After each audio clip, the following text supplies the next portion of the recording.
दोस्तों, आज हम आपको कुछ ऐसी बातों के बारे में बताने जा रहे हैं जिन्हें एक विवाहित महिला को किसी अन्य व्यक्ति को कभी भी नहीं बताना चाहिए। शायद ही कोई ऐसा हो जिसे आचार्य चाणक्य के बारे में मालूम ना हो। इन्हें अपने समय के सबसे ज्ञानी और विद्वान पुरुष के तौर पर भी जाना जाता है। माना जाता है अगर किसी व्यक्ति को या फिर राजा को सलाह की जरूरत पड़ती थी तो वे इन्हीं के पास राय लेने आते थे। अपने जीवन काल के दौरान आचार्य चाणक्य ने कई तरह की नीतियों की रचना की थी, जिन्हें आज के समय में चाणक्य नीति के नाम से भी जाना जाता है। मान्यता है कि अगर आपको एक सफल और समृद्ध जीवन की तलाश है तो चाणक्य नीति में बताई गई बातों का पालन जरूर करना चाहिए। आचार्य चाणक्य ने अपनी इन नीतियों में विवाहित महिलाओं को लेकर भी कुछ बातें बताई हैं, जिनमें से कुछ ऐसी बातें भी हैं जिन्हें एक विवाहित महिला को कभी भी किसी अन्य व्यक्ति को नहीं बताना चाहिए।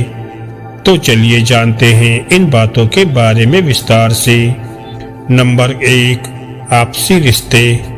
आचार्य चाणक्य के अनुसार एक विवाहित महिला को अपने और अपने पति के बीच के आपसी रिश्ते के बारे में किसी अन्य व्यक्ति को कभी भी नहीं बताना चाहिए।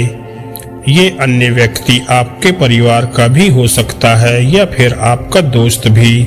जब आप अपने आपसी रिश्तों के बारे में किसी अन्य व्यक्ति को बताती हैं तो इससे आपके रिश्ते में तनाव बढ़ सकता है। कई बार आपके ऐसा करने की वजह से गलतफहमियां भी बढ़ने लगती हैं।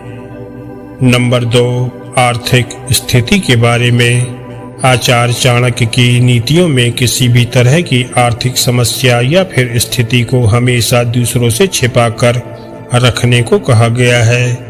एक विवाहित महिला को कभी भी अपने पति की आमदनी, सेविंग्स या फिर आर्थिक समस्याओं के बारे में किसी अन्य व्यक्ति को नहीं बताना चाहिए। इस तरह की चीजें पति पत्नी के बीच ही रहनी चाहिए।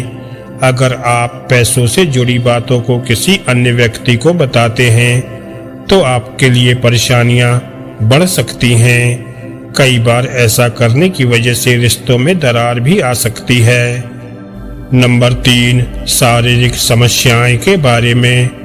चाणक्य नीति के अनुसार एक विवाहित महिला को अपनी या फिर अपने पति के सेहत से जुड़ी बातों को किसी अन्य व्यक्ति के साथ शेयर नहीं करना चाहिए। आपके ऐसा करने की वजह से रिश्तों में तो दरार आती ही है, बल्कि इसके साथ ही आप दोनों के मान सम्मान पर भी नकारात्मक प्रभाव पड़ता है। कई बार आपकी इस गलती की वजह से आप दोनों का फायदा भी उठा सकते हैं। तो दोस्तों, आचार्य चाणक्य द्वारा बताई गई ये थी वो 3 बातें जो विवाहित महिला को किसी अन्य व्यक्ति के साथ कभी भी शेयर नहीं करना चाहिए। और अगर आपको ये वीडियो अच्छा लगा हो तो वीडियो को लाइक करें और ऐसे ही ज्ञानवर्धक और मोटिवेशनल कहानियां सुनने के लिए हमारे चैनल को सब्सक्राइब करना ना भूलें। धन्यवाद दोस्तों।